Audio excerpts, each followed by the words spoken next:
Owning a pet means having a companion for life, a pet that is unconditionally loving, forgiving, protective.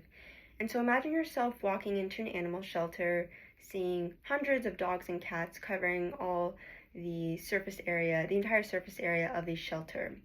Past all of these dogs and cats is a little dog that is scruffy, small belly, big eyes, and no home. I have grown up my entire life owning dogs through adoption. My parents instilled for me at a very early age that having a dog did not mean searching for one through a direct breeder in order to meet a certain standard that I had for a dog. Rather, it was just about owning and loving that dog and giving it a happy home. So it is why I believe that for the prospective pet owners, the first choice should be adoption, because it reduces shelter crowding, it allows shelters to maintain effective resources, it helps relieve economic stress inflicted upon shelters, all while giving you a loyal friend. So, today I will explain the problems of overcrowding in shelters. I will then go into the causes that create this problem, and then I will show why I believe that adoption is the best solution. So, first, let's look at the problems. So, animal shelters have always experienced overcrowding, and we have seen that the Shelters Animals Court, a data collection website for animal shelters, released their 2025 annual data report, saying that 5.8 million dogs and cats were documented in these shelters. Of this 5.8 million, 4.2 were adopted, and 597,000 were euthanized. So again, this puts into perspective how many dogs and cats are needing homes at the moment and how many are not able to get those homes. So because these shelters run on limited space and resources, overcrowding then creates more issues.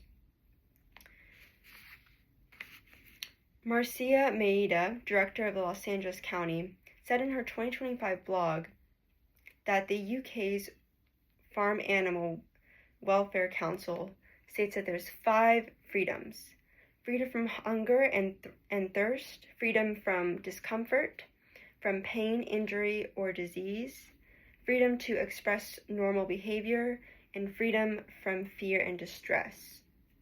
So with all of these animals coming into the shelter, it then becomes very difficult to adequately allow these freedoms to be met. And so this then creates limited resources and limits the treatment for these animals. For shelters, funding can also become damaged because of this overcrowding. Melanie Sadiq, President and CEO of the Valley Humane Society, reported in her blog on July 8, 2025, that a nonprofit reported that their services costed $67,000 and they were only able to fund $2,400.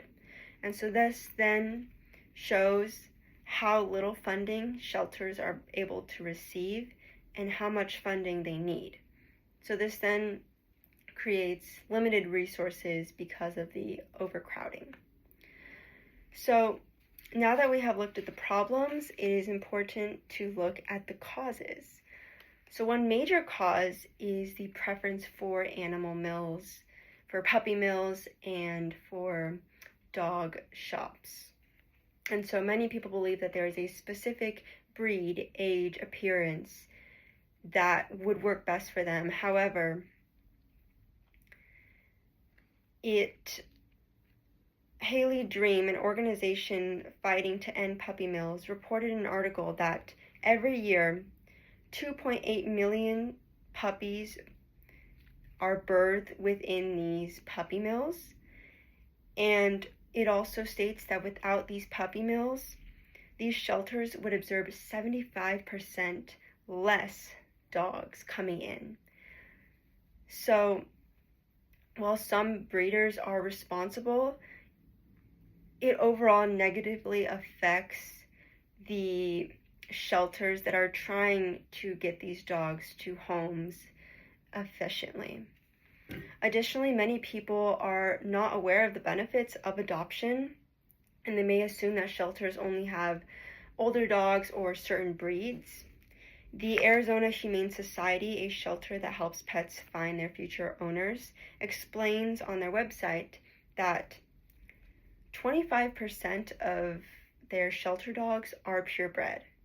So this goes against the idea that shelter dogs are not healthy, are not a certain prestige, but rather a lot of them are purebreds, and a lot of them are very healthy and enough to be taken home and to be loved. So thank goodness there is a solution to this issue. The most effective solution is to choose adoption. When someone is looking to adopt, this then opens up more spaces for animals to come in. The ASPCA, an organization fighting against animal cruelty, reported on their 2025 annual statistics that over the past 5 years, they've seen that dogs are extending their stay in shelters. So this then points back to these resources that are then getting strained, and it then becomes difficult to bring more dogs in. With adoption through shelters, you're also able to get, a lot of them come vaccinated and microchipped, which again is a benefit of these services and is overall a benefit to adoption. So if you're not able to adopt at the moment, but you still want to help, there are other opportunities such as volunteering or donating. The Pasadena Humane Society, a very ethical animal shelter in Pasadena, explained on their 2023 updated page that they do offer a wide variety of programs for volunteering. So, in conclusion, today we discuss the problems of overcrowding in shelters. We examine the causes, including the purchasing of puppy mills, and also the lack of awareness. And finally, we explored the solution, which is adoption and volunteering with these shelters, which overall make adoption the best choice for future pet owners. So, in addition to getting a loyal friend, the reduction of shelter crowding, the increase in effective resources, the relief of economic stress of shelters are all reasons why prospective owners should choose adoption as their number one choice.